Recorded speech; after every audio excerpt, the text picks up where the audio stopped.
Saya sekali melangkah, saya tidak pernah, apalagi di kampung kita itu bekerja jama-jama goreng. Camping mereka di sana. Camping. Oh, iya pemirsa Televisi Info. Ya. Jadi harus ada tim camping. 2 minggu terakhir saya suruh camping. Oh, 2 minggu harus camping ya. Aduh, dapat lagi ini. Itu periode pertama, periode Jadi, kedua nggak pala lah. Saya udah dapat.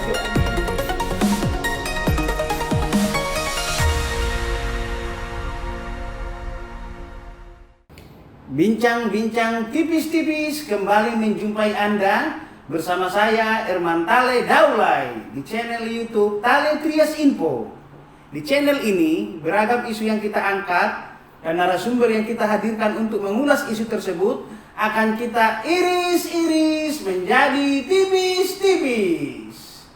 Terkait tema politik dengan topik bagaimana upaya seorang kandidat memenangkan kontestasi politik pada pemilu 2024. Di studio kita menghadirkan bintang tamu Bapak Sahrul M.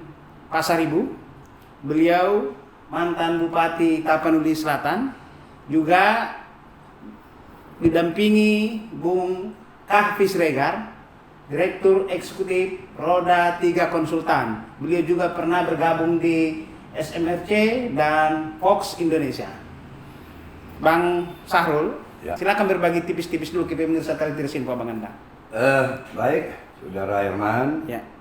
yang sengaja mengundang saya di Jakarta kemarin ada acara keluarga besar kami Sumatera Utara berdiskusi dengan Akbar. Ya. Akbar Tanjung. Kemarin siang saya di Akbar Institute, malamnya di rumah Pak Akbar di Jalan Purnawarman, diskusi dengan keluarga besar kami. Baik. Terima kasih undangannya di studio ini, Ya.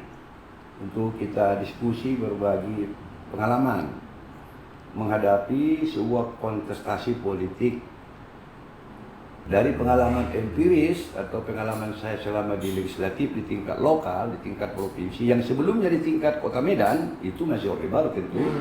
Kita bicara orde reformasi saja lah ya, 99. Kunci pertama adalah menjadikan rakyat itu menjadi napas kehidupan kita. Apa itu? Misalnya reses, betul-betul lah reses. Kunker, betul-betul lah kita kunker ke daerah pemilihan kita. Kalau itu yang terjadi menghadapi kontestasi politik 2024 yang datang, khusus misalnya untuk anggota legislatif, misalnya para incumbent, masih ada waktu untuk mengkonsolidasi di dapil masing-masing. Ya. Ya, berarti itu apa? Supaya ada intensitas kita bertemu dengan konstituen kita. Itu memang sesuatu yang tidak bisa dihilangkan. Jangan sampai setelah terpilih kita lupa mana stronghold kita. Ataupun daerah yang kita wakili, jangan sampai lupa kita. Sehingga nanti itu tetap menjadi pusat kekuatan kita. Nah, ilmu lain lagi dari pengalaman saya yang seperti itu, kita harus jujur ke diri sendiri. Apa makna jujur ke diri sendiri? Kita evaluasi diri kita, lakukan perenungan, lakukan kontemplasi. Di mana kekuatan saya? Di mana kelemahan saya? Apa yang bisa saya perbuat? Apa yang tidak bisa saya perbuat? Nah, kalau dihubungkan dengan zaman modern ini, disinilah sesungguhnya perlu hadir yang lembaga-lembaga kajian, lembaga survei. Tentu kan sangat subjektif kita melihat sesuatu. Ya. Tapi manakala kita jujur, saya kira kalau kita jujur ke diri sendiri, kita nggak akan bisa membohongi diri kita sendiri. Tapi mungkin ada biasnya yang tak bisa kita kaji. Ya kita gunakan lembaga ilmiah, lembaga pengkajian atau lembaga survei. Untuk apa? Supaya presisi nanti kalau kita berkontestasi menghadapi 2024. Nah, ini antara lain. Termasuk tadi dihubungkan dengan di eksekutif. Eksekutif pun ya harus hitung betul, kita hitung betul. Di mana kekuatan kita, di mana kelemahan kita.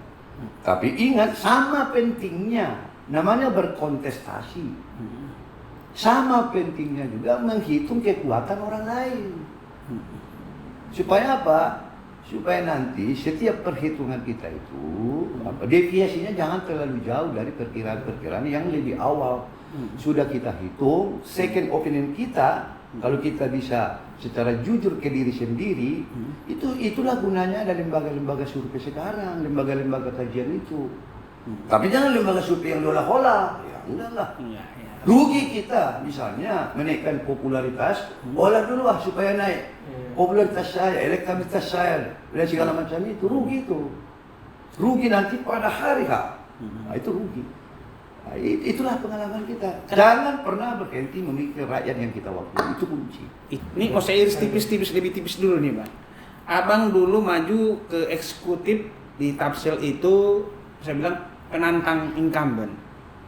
Ya. Tentu ini pada waktu itu sangat jarang sekali incumbent tumbang. Paling kita ketemu 1-2 aja. Selalu pertarungan pada kala itu selalu incumbent yang memenangkan pertarungan. Tetapi di Tapun Selatan kala itu abang bisa menumbangkan incumbent. Itu apa kiatnya Bang? Bagi tipis-tipis dulu ke kami yang mau bertarung di 2024 ini. Ya janganlah kalimat menumbangkan lah ya. Namanya kompetisi. Ya. Waktu itu ada 6 kompetitor. Ada Pak Ongku pada saat itu, Ongku Hasibuan, incumbent berpasangan dengan Afan Siregar. Ya.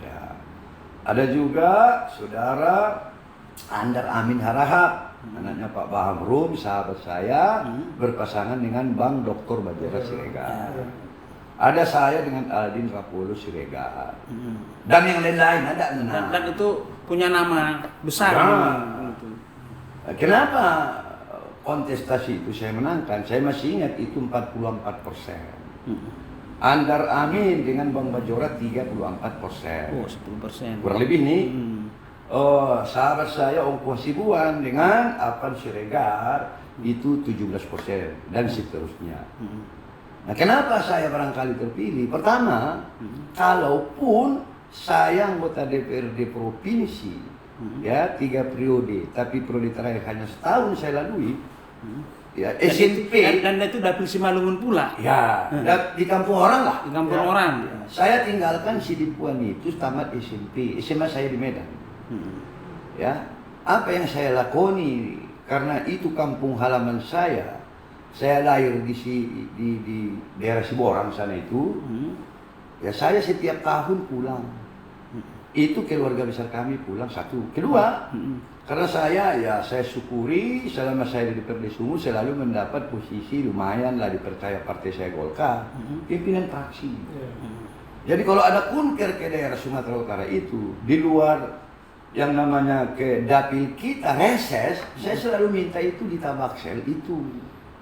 Maka saya rajin turun. Itu udah jadi bupati belum? Apa karena tugas Sebelum kedewanan? dong. Enggak, maksudnya abang pilih ke Tabaksel itu udah niat bupati? Nggak belum? ada. Belum ada niat jadi bupati itu?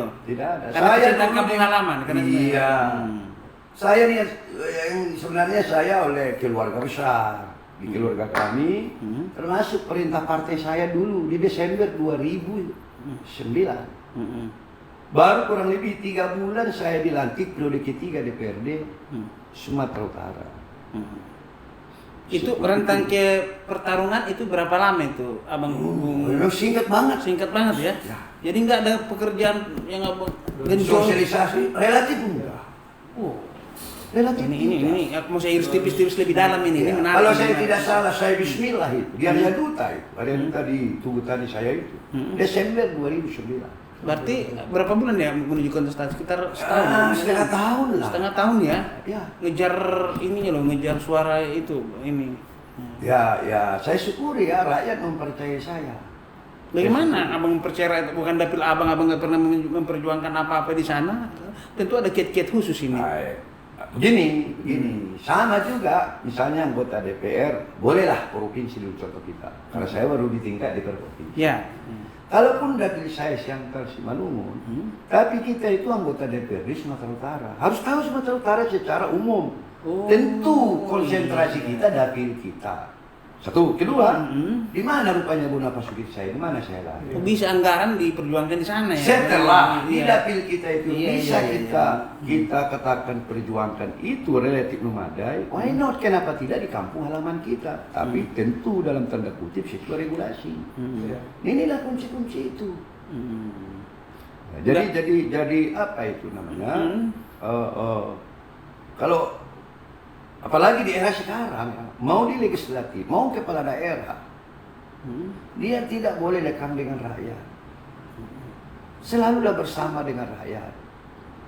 Tentang waktu yang 6 bulan itu dengan geografi Aikbila, Angkola, Batang Toru, sampai ke Panupuan, itu kan geografi Medan yang luar biasa itu Bang. Baik, barangkali betul. Saya kan sekali lagi lahir di Tapsel lah, di Tabaksel lah, berkiprah di Sumatera Utara. Tapi kan saya nggak pernah putus hubungan dengan kawan-kawan misalnya dengan partai politik. Saya orang Golkar, tapi misalnya dengan P3, baru meninggal almarhum Rashid. Pada waktu itu, ketua PAN-nya itu ada kawan-kawan orang Golkar dengan orang Naswardi. Kalaupun saya di DPRD Sumut, kami tetap intens berkomunikasi. Komunikasi ini bagian terpenting dalam perspektif partai politik dan hubungan kita. Tidak harus kaku di partai kita doang. Dan Tapi itu semua belum ada muaranya. walaupun keadaannya jadi bupati waktu itu ya. Iya. Mereka ke Medan itu main-mainnya di tempat saya atau tempat Bang Sarulyo. Kita inilah dengan baik. Maka kalau Anda punya jabatan apapun, jangan melulu terus euforia. Nothing tulus sudah bekerja. Vox populi, vox dei. Rakyat yang akan menilai. Udah kerja berat pun saudara, jangan pernah berpikir orang berharap Anda supaya orang berterima kasih ke Anda. Kalau itu satu saat kau tidak berterima kasih orang ke kau di setengah mati kerja, tak muncul terima kasih, kau akan sakit sendiri. Nah, ini yang saya sampaikan dulu. Saya mau tips-tips lagi begini.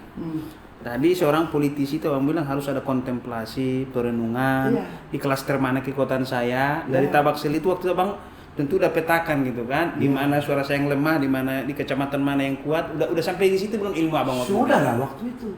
Sama waktu saya untuk DPR Provinsi dengan Dapil Siantar Simalungun. Contoh sederhana. Itu suara terbanyak bangsa ini pertama kali. Saya di awal itu menyeluruh. Katakan Simalungun atas, Simalungun bawah saya jamah. Makin hari makin saya persempit. Iya kan? Oh saya hanya butuh sekian puluh ribu suara. Semakin saya persempit. Iya. Menurutlah saya misalnya ke Simalungun bawah. Ada ilmu yang bekerja di situ ya Bang. Iya, tentu teman-teman yang punya background ilmu di situ. Ada ini sahabat KPI. Ya si Arifin itu Kisipusu itu. Dr. Arifin Salis Regar, kan Fakultas Politik Unsur. Kalaupun tidak formal dia menjadi konsultan saya di 2009, saya paling nggak bertelepon gimana nih deh, udah betul langkah Bang. Semakin persempit. Begitu. Cuman gimana Bung Kafi? Tanggapan Anda soal uraian dari Pak Sarul M. Pasaribu soal pentingnya peran konsultan politik pada kontestasi politik 2024. Ya, terima kasih Bang Herman. Pemirsa channel Herman Info. Tadi Bang Sarul sudah mengakui bahwa suara rakyat yang menentukan. Vox populi, vox dei. Gitu loh. Bang Sarul sudah membuktikan kepada kita semua bahwa memotret atau melihat dari awal posisi kita sangat penting. Dengan begitu posisi lawan juga dilihat dari maka beliau, saya tahu persis menggunakan survei, terlepas dari lembaga survei yang mana mereka pakai dengan baik, hasil surveinya pun digunakan dengan baik untuk mapping kekuatan kita, mapping kekuatan lawan, mengerti di mana daerah mana yang kita harus benar-benar berjuang untuk skala prioritas, dan beliau menggunakan ukuran-ukuran yang digunakan oleh lembaga survei. Jadi tidak mudah masuk ke wilayah baru, artian dari dapil sebelumnya bertempur di legislatif atau di eksekutif yang baru pertama kali dan melawan calon-calon yang cukup kuat. Tapi beliau menggunakan ilmu yang diuji empiris tadi itu. Itulah survei. Seperti pengakuan Bang Sarul tadi. saya mau tipis-tipis lagi nih Bang Sarul. Saya masih belum puas. Pertarungan di legislatif sama di eksekutif. Saya boleh copy paste atau memang berbeda ininya Bang. Jadi saya mau ingin berbagi ke pendatang baru ini Bang. Amal jariah lah ini kalau ini kita berbagi pengalaman. Ya, pasti banyak persamaan tapi tentu juga banyak juga perbedaan. Tapi adakah sebuah metode yang digunakan legislatif masih bisa digunakan untuk kontestasi eksekutif? Saya pastikan ada. Contohnya tadi itu, kita harus mengenali diri kita, mengenali kekuatan dan kelemahan kita, dan termasuk mengenali kekuatan dan kelemahan lawan kita. Maka sekali lagi, naluri kita akan bicara. Tapi bagaimana supaya pas naluri? Harus diuji dengan secara ilmiah yang saya sampaikan tadi. Oh, insting politik itu tak harus ada. Kalau kita mau merenung, mau tidur, sudah betulnya aku sekarang misalnya anggota DPRD, dapil ini, udah betul nggak kepercayaan rakyat yang dikasih orang sama saya tunaikan untuk mengutamakan di dapil saya itu kan kita yang tahu. Mana lebih banyak saya beradaptasi dengan mereka daripada tidak. Misalnya kan bisa dalam kurun waktu tertentu. Dan apa aspirasi mereka yang sesuai dengan tupoksi saya, mau eksekutif kah, mau legislatif, yang bisa saya suarakan, saya perjuangkan secara objektif. Kan kita yang tahu. Tapi kalau kita nggak mau jujur ke diri kita, sulit kita. Kalau sudah jujur, belum tentu tepat 100%. Iya. Inilah gunanya ada lembaga kajian, diskusi terbuka. Tapi kalau sudah tertutup, repot kita. Berarti dan sebagai tambahan, Bang Sarul termasuk juga yang rutin melakukan survei untuk mengukur kinerja beliau sebagai bupati. Oh, jadi selama menjabat kepuasan masyarakat tetap diukur ya. Dengan begitu beliau tahu mana yang harus nomor satukan, mana yang dibikin nomor 2 gitu kan, sehingga kepuasan orang terjamin. Apakah kebijakannya juga memuaskan atau tidak itu diukur lewat ilmiah sama beliau ya? Apa contoh? Bisa formal kita diskusi dengan para lembaga. Saya dulu kalau ke Medan itu sama Arifin, diskusi dulu deh. Saya udah bikin begini. Kuikutinya Bang. Macam mana pendapat kau? Udah betul abang perkuatan di sektor ini. Itu gunanya itu. Karena apa? Tidak akan bisa kita 100% menilai diri kita. Tapi kejujuran ke diri kita itu kalau kita mau tidur, lakukan perenungan, kita yang tahu di mana sudah bisa gambaran umum.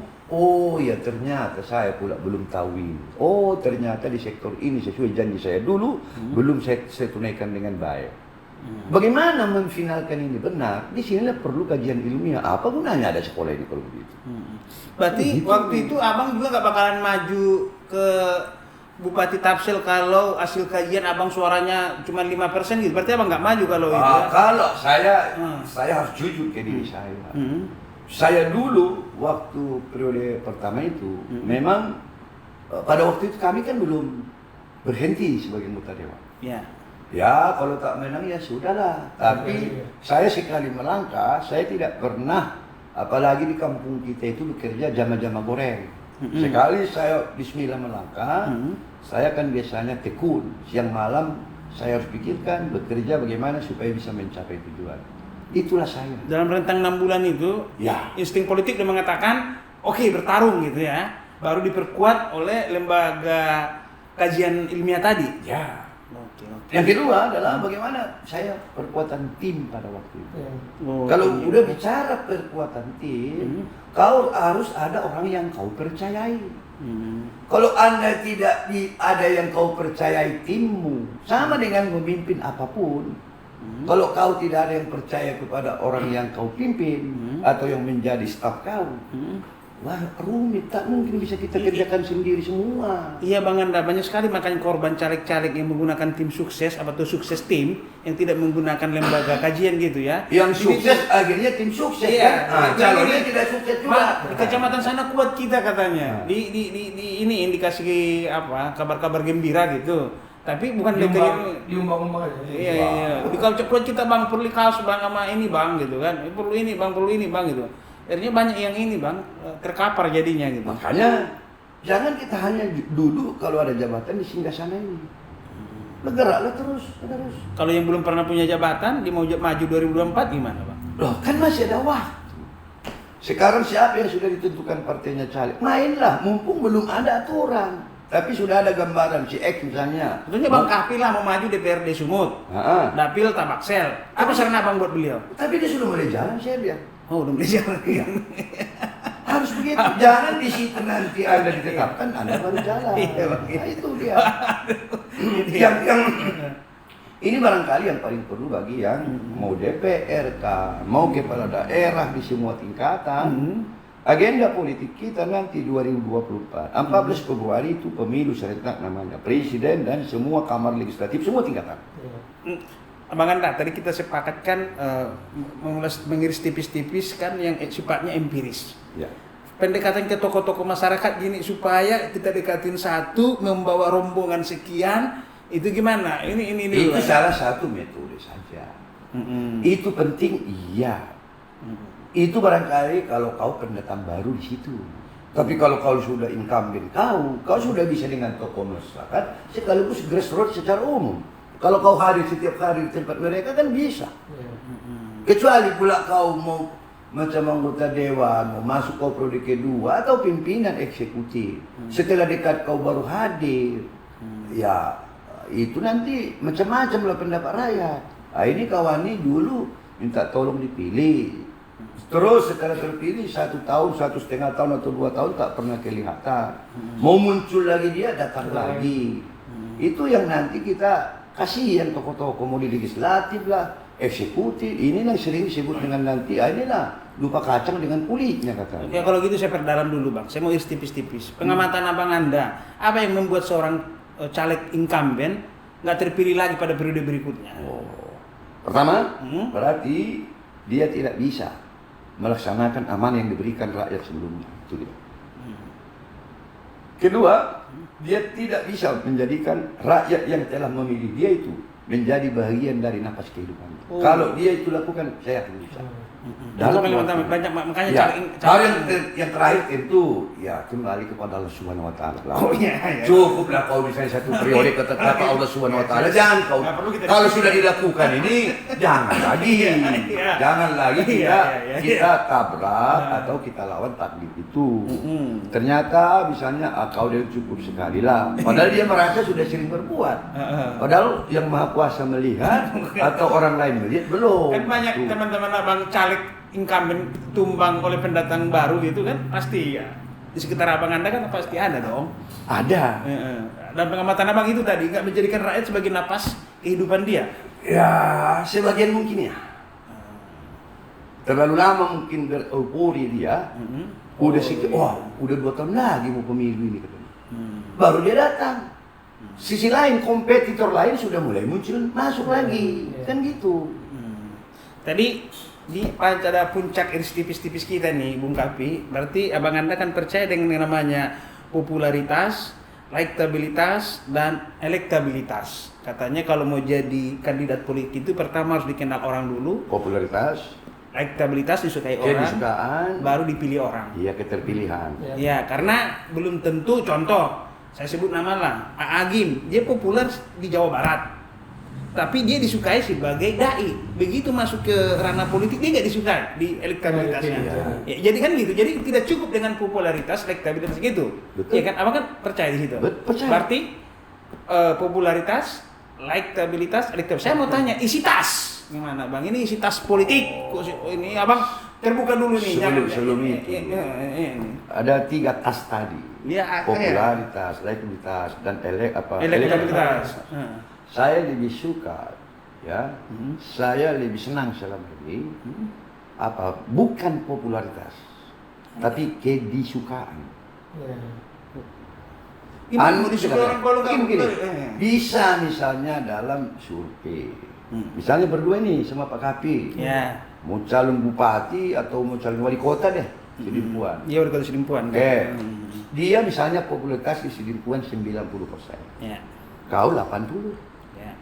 Tapi kedisukaan dia hanya 55. Ya.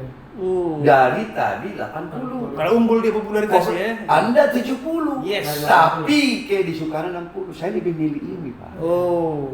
Banyak juga popularitas. Belum tentu atau belum ada jaminan dari perspektif bahwa popularitas dalam tanda kutip dari aspek yang baik-baik saja. Ada itu. Populer dia tapi belum tentu dari perspektif yang baik-baik saja. Ada. Bagilah Bang. Oh, kan dalam ini. Bagi dulu pengalaman bagaimana cara saya supaya disukai orang. Ini yang saya belum puas. Gimana cara supaya disukai orang, Bang? Ini yang penting. Ya, bekerja nothing tulus. Ikhlas. Masyarakat kita nggak bisa nothing tulus, harus bawa pisang goreng, harus bawa Nah, burangir. itu. Udah tuh jangan sombong.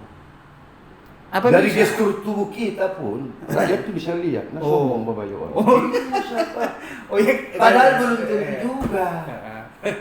Berarti Misalnya. Suka mengatakan egaliter ya, Pak. Egaliter Ya, gimana, Bang? maka semua itu bagaimana menjadikan rakyat itu, karena Anda pejabat apapun, kalau pejabat politik menjadi karena hasil dari rakyat, kau tetap berada di tengah rakyat. Sama lah yang kamu bilang tadi, egaliter lah. Jangan terlalu protokoler setiap saat. Ya kan? Iya. Ini kan era udah berbeda. Nggak bisa lagi. Tak bisa era orde baru kita bawa, Pak. Era sekarang, mau kepala daerah, mau DPR, kan nggak bisa seperti yang dulu. Yang nyung gitu Abang suka nggak Bang? Nyung gitu di depan. Apa itu maksudnya? Ada pun di depan nyung nggak? Oh ini gitu. Ya kalau acara Ya bukan yang biasa ya, yang biasa lah. Tapi nggak tidak harus nyung Ya, kan? tidak harus selama. Kalau protokoler, udah itu berburu waktu, bola silakan lah. Tapi kalau untuk kita Tapi ke kalau pasar, kalau ke pasar ngapain? main nyung ada loh Bang pejabat untuk ke pasar aja nyung kan? Kurasa di Sumatera Utara tadi lah kurasa. Nggak ada lagi nyung ke pasar ya kan? Antara nyonya ke pasar nyung gitu Ah, kan? saya yakin tidak ada. Tidak ada ya, Bang. Justru kalau begitu kan malu lagi. Urusannya apa lagi pasar? Enggak lah. Di Sumatera Utara saya yakin enggak ada. Kalau di Tabaknya hampir pasti tidak ada. Yang saya tahu. Entahlah pula setelah pensiun ada yang begitu. Tapi saya yakin tidak ada. Nggak ada yang nyung ke pasar ya kan? Memang enak sekali Bang kena nyung di belakang itu. Enggak Enak juga. betul itu. Tidak juga. Tidak juga ya Bang? Enggak. Tidak juga. Abang nggak menikmati nyung itu? Ya kalau ke kantor ada pula yang dikejar ya. Ya, tapi Gagah nggak merasa di belakang kena nyung gitu Bang. Ini biasa-biasa aja. Justru seringnya itu saya itu udah duluan lah kau pulang patwal. Kenapa? Karena saya dari kantor belum tentu ke rumah dinas. Kami masih keliling. Kenapa? Janganlah kita sibukkan orang padahal kita informal, incognito. Iya. Incognito itu kan yang kita tiba-tiba datang ke masyarakat. Oh, itulah. Dan sering saya lakoni. Jangan jadi kita datang menyibukkan orang. Enggak baik juga. Maka kalau boleh berbagi pengalaman selama saya dipercaya rakyat menjadi Bupati Tapsel itu, seringnya saya kunker itu, kunjungan kerja, turdes namanya, turun ke desa, marmar style, Marudan Marles Nyari, sengaja saya nggak sampaikan ke camat dan kepala desa waktu itu. Oh, kejutan ya? Untuk bukan kejutan. Ada apa, Pak? Saya pahami kalau saya sampaikan dia pun sibuk. Oh iya. Dikumpul rakyat, padahal dia mau ke sawah. Apa yang ingin saya raih? Iya, betul. Dan dari sisi elektoral memang incognito itu sangat bermakna. Saya lakukan itu. Pak. Nggak direncanakan tiba-tiba kita di situ. Iya. Karena kan Oh iya. ada efek kejut itulah yang bikin orang setia. Nggak bakal pindah lagi dia ke tempat lain. Begini Pak Kapi, setahun memang ini teman-teman kepala desa, Bapak kalau mau datang diberitahu. Iya. Saya bilang kalau saya beritahu Pak Kades, Anda saya pastikan beritahu ketua BPD, perangkat desa. Padahal saya kadang-kadang hanya singgah kemari karena saya ingin yang ke sono itu. Buat apa? Udahlah cukup di KD itu minum kopi seperti kita di tempat ini. Kita lihat dia, apa keluhan dia, kita coba terjemahkan. Nah, dalam rentang pendek yang 6 bulan itu, ajarin dulu Adinda soal meramu tim.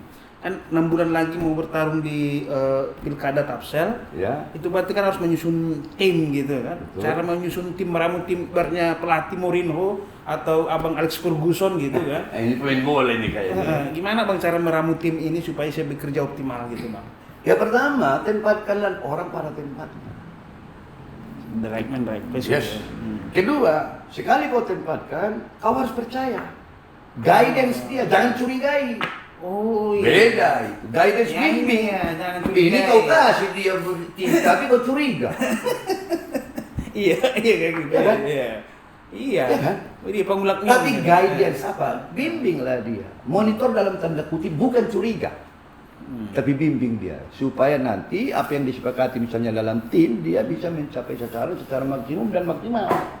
Itulah kunci. Evaluasi terus menerus. Oh gitu iya. Sekali 3 hari kita cek, sekali seminggu kita Tim cek. konsultan juga terus memberikan Terus masukan. camping mereka di sana. Camping. Oh iya, pemirsa Tali Info. Ya. Jadi harus ada tim camping. 2 minggu terakhir saya suruh camping. Oh, 2 minggu harus camping ya. Aduh, dapat lagi ini. Itu periode pertama, periode Jadi, kedua nggak pala lah. tim Saya udah dapat juga Iya. camping politik ala Sahrul Iya. dan Pasaribu. Ya Iya. udah. Tim Camping monitoring. politik. Iya, udah camping Tapi politik. periode Pak. kedua tidak semua. Iya, Periode iya, pertama iya. 2 minggu Iya. itu saya kasih. Teman-teman Tali Trias Info, pemirsa Tali Info mau apa? Perlu juga Anda copy paste soal camping politik ini. Iya, benar. Jadi memang Bang Sahrul termasuk tokoh sumuk yang punya insting politik luar biasa. Oh, iya. Diakui banyak orang, tapi insting politik itu beliau uji dengan survei, dengan kajian tadi. Jangan sampai tidak punya dasar untuk melakukan sesuatu. Makanya ada tadi itu tim camping itu artinya setiap waktu beliau bisa minta pendapatnya kan, makanya selalu nempel. Terakhir ini Pak, soal isi tas. Kan popularitas, elektabilitas, dan isi tas. Logistik. Bagaimanapun kontestasi politik pasti ada kos politik, itu barangkali maksudnya. Kan perlu apa itu yang disebut dengan kos politik. Ya pasti ada nanti kau punya saksi. Masa pula uang saksinya pun tidak kau kasih pula uang transport. Ada mungkinnya nih nanti waktu sosialisasi mau partai, mau personal, mau pilkada, mau pileg. Ada misalnya spanduk, baliho. Ya itu pastilah ada itu, namanya pos politik. Jadi itu sesuatu yang saya kira dalam batas kewajaran sepanjang juga kita lakukan secara wajar juga. Jangan berlebih. Dan kos politik tadi termasuk biaya kampanye yang didaftarkan atau dilaporkan ke Resmi. KPU. Iya, tidak ada. Jadi apa? Bagaimana kau berada di tengah rakyat? Bagaimana kau berada terus dengan sehingga dia muncul kerinduan dia ke kita? Ya, rindu dia kalau nggak jumpa dengan kita. Bagaimana? Kalau sudah begitu, insya Allah nggak lari itu. Tidak akan lari itu. Kedua, kalau sudah banyak orang yang seperti itu di grassroots di tengah masyarakat, ini menjadi kampanye master, menjadi juru kampanye secara tidak langsung. Berkuranglah kos politik kau. Semua yang insan politik, semua yang hari ini punya jabatan politik, pimpinan eksekutif, anggota legislatif, sekali lagi adalah jadikan rakyat itu bagian apa? Napas. Denyut Napas. nadi, napas kehidupannya. Ada gium dalam politik. Vox populi, vox dei. Sehebat apapun kita, kata kita, kalau rakyat menyatakan tidak hebat, tidak. Apa arti vox populi, vox dei? Suara rakyat, suara Tuhan. Dalam itu loh. Ya kan? Saya kira itu tidak bertentangan dengan agama lah. Ya. Ya kan? Jadi apa itu namanya? Dari pengalaman empiris itu, kalau kau bekerja tulus, mau jujur ke diri sendiri, sering melakukan kontemplasi perenungan untuk mengevaluasi setiap saat atau setiap masa jangka tertentu pertanggungjawaban kau, karena kau misalnya atau kita mendapat jabatan politik, mau kepala daerah, wakil kepala daerah, mau anggota DPRD, saya kira bisa sukses kita kok di akhir periode. Kalau ada niat mau periode kedua, rakyat itu tak perlu banyak kali kampanye lagi. Berbeda. Buktinya Bang, terbukti sudah. Waktu periode pertama ada camping politik, pada periode kedua Nggak pala lagi. Nggak pala lagi. Ya. Demikian bincang-bincang tipis-tipis saya dengan Abang Anda Sahrul M. Pasaribu, mantan Bupati Tapsel. Assalamualaikum warahmatullahi wabarakatuh.